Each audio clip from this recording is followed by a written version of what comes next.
விஜய் வந்ததுக்கு அப்புறம் யாருக்கு எதுவுமே ஆகல. ஒரு காமன் நேரத்துக்கு முன்னாடி எதுக்கு ஆம்புலன்ஸ் உள்ள வரும்? ஆம்புலன்ஸ் வந்து நாங்க நிப்பாட்டி கேட்டோம் அப்படின்னா போலீஸ்காரங்க அடிக்கிறாங்க. எதுக்கு சார் ஆம்புலன்ஸ் உள்ள வருது அப்படின்னு சொல்லி கேட்டோம்னா உண்மை பேசுறாங்க. ரெட்டிப்பாளையத்து வழியா ஆம்புலன்ஸ் அங்கிட்டு பஸ்ல இருந்து எல்லாத்தையும் அங்கிட்டு தள்ளி விட்டாங்க. இங்கிட்டு முனியப்பன் கோயில் இருந்து எல்லாமே கோயம்புத்தூர் ரோட்ல தள்ளி விட்டாங்க. அப்புறம் எப்படி ஆம்புலன்ஸ் உள்ள வரும்? ஆனா 20 ஆம்புலன்ஸ் வந்துச்சு. அதுல 4 ஆம்புலன்ஸ் தான் மக்கள் ஏத்திட்டே போனாங்க. மீதி ஆம்புலன்ஸ் ஆள் ஏத்திட்டே போகவே கிடையாது. சார் என்ன காரணம்னா நான் பார்த்து அடுத்த செகண்ட் 4 ஆம்புலன்ஸ் போச்சு. அப்பயே நான் வந்து சரி இதுக்கப்புறம் ரொம்ப நெருண்டு என் ஃபேமிலி கூட்டிட்டு நான் அப்படியே நடந்து போயிட்டேன். ஆம்புலன்ஸ் ரவுண்ட் அடிக்குது. இந்த ரோட்ல வருது, அந்த ரோட்ல வருது. இந்த கட்டு கரெக்டா குங்குமசி கட்டு மாதிரி பாத்தீங்கன்னா இந்த ஒரு கட்டு இருக்கு. இந்த கட்டுல உள்ள வரான், திருப்பி இந்த ரோட்ல போறான். எல்லா ஆம்புலன்ஸ் எம்டியா போகுது. எதுக்காக அந்த ஒரு விளம்பரம்? விஜய் வந்ததுக்கு அப்புறம் யாருக்கு எதுவுமே அதுக்கப்புறம் இன்னும் ஆகல. ஆறதுக்கு ஒரு காமன் நேரத்துக்கு முன்னாடி எதுக்கு ஆம்புலன்ஸ் உள்ள வரும்? ரெட்டிப்பாளையத்து வழியா ஆம்புலன்ஸ் பஸ்ல இருந்து எல்லாத்தையும் அங்கிட்டு தள்ளி விட்டாங்க. இங்கிட்டு முனியப்பன் கோயில் இருந்து எல்லாமே கோயம்புத்தூர் ரோட்ல தள்ளி விட்டாங்க. அப்புறம் எப்படி ஆம்புலன்ஸ் உள்ள வரும்? எதுக்கு ஆம்புலன்ஸ் உள்ள வருது ஃபர்ஸ்ட்?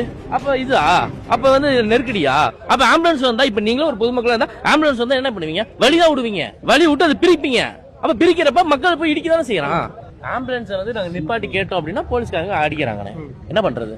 எதுக்கு சார் ஆம்புலன்ஸ் உள்ள வருது அப்படின்னு சொல்லி கேட்டோம்னா உண்மை பேசுறாங்க. இதை ஃபுல் அண்ட் ஃபுல் அப்படியே விஜய் பக்கம் திருப்பிட்டாங்க. இது வந்து விஜய் பக்கமே, விஜய் கிட்ட அவங்களுக்குன்னு ஒதுக்கூடிய இடத்துல அவர் வந்தாரு, பேசினாரு, போனாரு. இதே இடத்துல தான் நாங்க இருந்தோம். இங்கேயே தான் நாங்க பார்த்தோம். ஃபேக்ட் என்ன, நான் கண் கூட பார்த்தேன். நானே 6 பேர்த்த தூக்கி விட்டுருக்கேன்.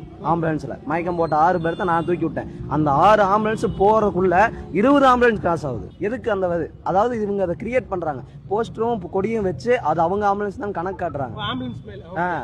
ஆனா வந்து மாவட்ட தலைவர்கிட்ட நீங்க விசாரிச்சீங்கன்னா தெரியும் எத்தனை ஆம்புலன்ஸ் அவங்க அலோகேட் பண்ணிருப்பாங்கல்ல. இதுக்குன்னு அலோகேட் பண்ணிருப்பாங்க. எத்தனை ஆம்புலன்ஸ் கொடுத்தா இன்னும் அந்த டிரைவர் யாரு லிஸ்ட் எடு. ஏன்னா எப்படி எல்லா கேமராலையும் அந்த ஆம்புலன்ஸோட இது கவர் ஆயிருக்கும். அந்த எல்லாம் புடி யாருன்னு பார்ப்போம், தெரிஞ்சிடும் அப்போ.